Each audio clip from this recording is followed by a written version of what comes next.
Hello and welcome back to Talon 101. This time we're going to talk about RFS Up 4. This is Hwoarang's brand new high homing move in right flamingo, and it also has a second hit. You usually see this in combos, but the main thing about it is that it can be cancelled. So let's start with the frame data first. It comes out at 25 frames. I gotta really hone in on that 25 frames. It's 25 frames for a homing move. Just for comparison, DF4 in left foot forward comes out 16 frames. Up back 2, which is also a high, comes out 13 frames.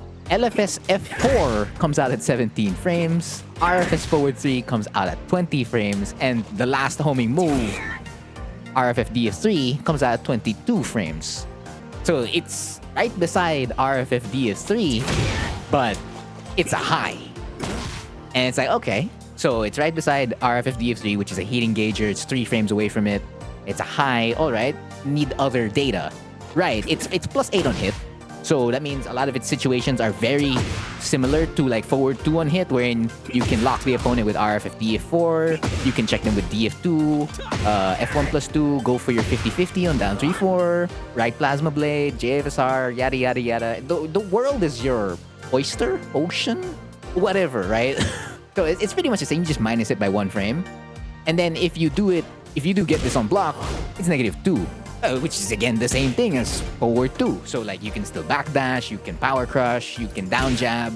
So it's like, alright, cool. It's just that the only difference between it and forward 2 is that one's a mid, one's a high, and this one is a homing high, right? Yeah. That's about it. So RFS now technically has like 2 homing moves because it's very difficult to step RFS F4 to begin with, since it's like 8 frames, and then you have like a legitimate homing high move. So like this is the second stance Hwoarang has where he has like 2 homing moves, or technically the third, because in RFF you can still do up back 2 there. So yeah, it's the third stance with 2 homing moves. LFS is like the one stance with only 1 homing move. So I suppose that's a bonus in that regard. And another thing about this move is that it has a second hit, which you usually see in combos, and it does chip damage. 6 chip damage. Chip damage nonetheless, but it also does not jail. So if the opponent does see this move, their first instinct is going to be to duck immediately, and you're just gonna get punished for it. So it's like, that's fine. I mean, it is cancelable, right? Indeed, it is cancelable, and that's probably the biggest value for this move, since it is an extremely slow homing move. It's a high, and like it's best connected to a lot of the original sequences or typical sequences you're already doing with Hwoarang. So let's say you get something like down 3-4 into RFS DF4, and you're trying to mix that up with like the Hell Sweep, most especially like when you have heat active, right? Because you want to get all that damage. And let's say your opponent on the first interaction's fuzzying, or you don't know whether they're committing or not. And usually the best thing for you to do if you don't know what they're doing is to like commit to the mid, because at least that would cover most defensive options. Now, if you're at least kind of certain that they wouldn't challenge you after any RFS sequence, right? We're just using down 3-4 as like our main example. Then you can cancel and let the mind games go from there. Because it's the same concept as doing 1-2-3 and then doing a DF3 cancel in between, or even like if we use down 3-4 again, down 3-4 stance cancel into DF3 cancel. But the only difference is that LFS DF3 is a power crush. So like as you cancel this from or any LFS sequence, you're pretty much safe in quotation marks, right? Unlike RFS Up 4, after you hold forward, you're not safe. So like your opponent can interrupt you. And just for an example of like when you're actually safe, I'm gonna set the dummy to do a down jab. I believe this is a down jab. And if we do it off something as basic as RFF DF4, which puts you at +5, and I'm gonna try to do RFS Up 4 afterwards, I can't even. Hwoarang can't. He cannot do it at +3 after 2-4. Like you just straight up aren't. Like what else? Down back 4. That's still +3. You can't. Only when you have like big plus frames, like let's say F4 on block, which is +10. That's the only time you can really safely low crush something. That is the requirement. So, and that basically means anytime you get a move that puts you in right flamingo on hit, Minus, of course, down back 4, because again, down back 4 is only +3. So if we put this back to standing and I do 1, 2, 4, yeah, I'm +12. So you're safe. But the thing is, if your opponent decided to not challenge with something that high crushed, then you're not beating them there. So like if Hwoarang decides to like jab here, right? For whatever reason, despite going -12, you're gonna get floated. Unlike when you do 1, 2, 3 into DF3.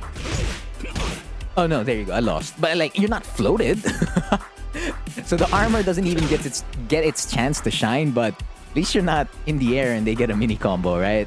So that's an important part, like when you're trying to use it for mind games, and if even like its potential to low crush. But it's really good when you attach it to a lot of your sequences, because now you can make your opponent think a lot more in certain situations. And if you don't know what kind of reaction they have, this is kind of like an empty thing to throw out. And it's a, again, a free way to slightly push them towards the wall.